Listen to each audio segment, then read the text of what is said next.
Hello and welcome to the Scoundrel's Minions. I'm the Scoundrel, I'm playing Minion Masters. This deck is designed around the fact that there are a lot of blood imps in the environment, and I was tired of pushing against lots of small creatures. So we played a Minion Master who has AoE damage, and we're playing with Colossus so we can hopefully do a lot of damage to some blood imps. Let's get into the game. I've been playing Minion Masters for about 2 months. I got up to Master rank as my highest. I haven't gotten into Grandmaster. As you can see right now, I'm floating around Platinum 4. We are playing a deck that is designed around big recursion. We should be pushing with Colossus and using Drone Force 1 and snipers to hold our position. One of the things that I struggle with is early on I want to play something early. I want to make the first move, and that's really not the right call. Really, I should wait until I have 10 mana. There's no reason to play anything until I have something to respond to. As you can see here, I get antsy, and I go ahead and play the Curse Bearer, which allows him to just drop a Scrap Pack and kill it immediately. If I had held back, I could have instead played a Sniper way back, set up my wall, and been in much better shape. I could have played the wall around this area instead, blocked off from both sides. I could have used a the sniper would have then walked up and started taking things out. Instead, because the wall is so far forward, I'm not even getting my AoE damage on the minions that are there. So while I do get a clear out here, he gets the free shot with the Beam of Doom. I am able to get the Priestess on there so I can take out the Ghost Turret and do some damage, but they're already at their first level talent. I am way far behind, and they've been gaining mana from this mana puff for like the last 30 seconds. So we are starting from a severe disadvantage, all leading back to that early play. I go ahead and play the Flying Scrats to try and take out the Warrior, but it's not a super effective play. I also play the Sniper Scrat poorly, so it gets taken out. Just sloppy play at the beginning of this match, and as you can see, it leads to a huge early deficit, both in XP and in life. Now I'm finally starting to be able to make some progress forward. I've taken both bridges, but because of the Troubadour, he's able to just easily take out my Xin Zhao.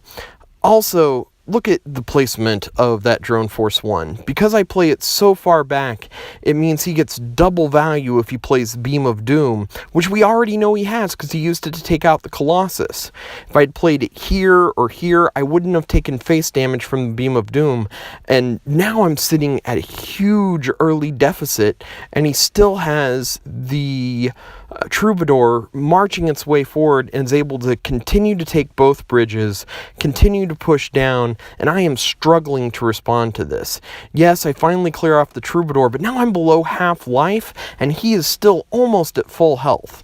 This is the point where I have to make a comeback. If I'm going to do anything, I have to do it now, and it's got to start with the Colossus play. I have to set up my Colossus push forward so that then I can set up the Drone Force in the back line, the Sniper Scrats in the back line, and really set myself up for a push, a sustained push after this. Now we are doing some chip damage on the top, and we do have the Colossus down. I played that Priestess a little bit too far forward. The Priestess has good range on her healing. If I'd played it back a little bit more, it means that the Priestess won't stack up on the Colossus, and again, they won't be able to get 2-for-1 value out of like a Beam of Doom or any AoE spell. We want to make sure that we are focusing on our positioning in these cases. That being said, I am finally starting to get a little bit of momentum forward. I'm able to get my Drone Force 1 while I still have my wall out. The Drone Force is going to be able to clear out the top side while my Sniper Scrat is back far enough. Now I don't feel quite as bad playing the Sniper Scrat in the back there, because unless I am low enough that they are going to go straight for face damage, probably the Sniper Scrat is not going to be enough to draw the Beam of Doom. We do get incredibly lucky here because he gets a little bit too anxious to clear out that Drone Force 1 while I've got 2 Tombstones up, and now I'm in a really strong position. I've got the Colossus and the Priestess top. I've got 2 Drone Forces far enough forward now that Beam of Doom can't hit either one of them, can't hit them both at once, and can't hit me in the face at the same time. Our Colossus is doing work clearing out the scrap pack. He's going to have to spend a lot of time clearing out that Colossus, which allows my drone forces to move forward.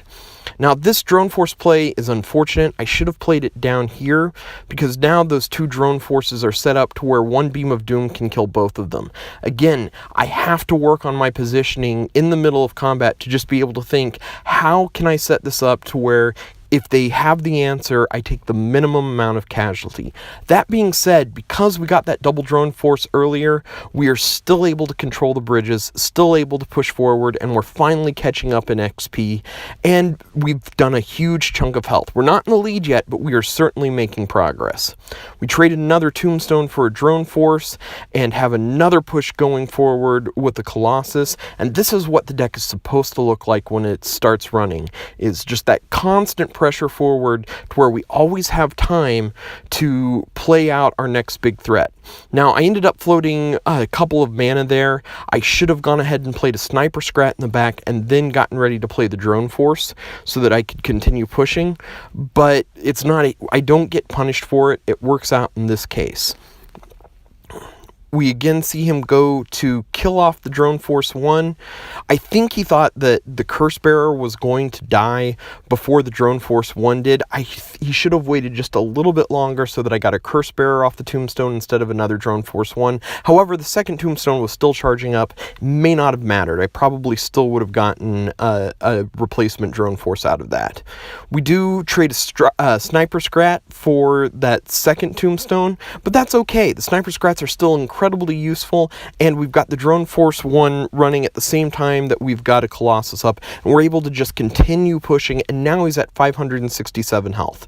So as long as we can continue to maintain pressure, we should be in good shape, and our drone forces are now moving into range where they can finish this off, and that's the game.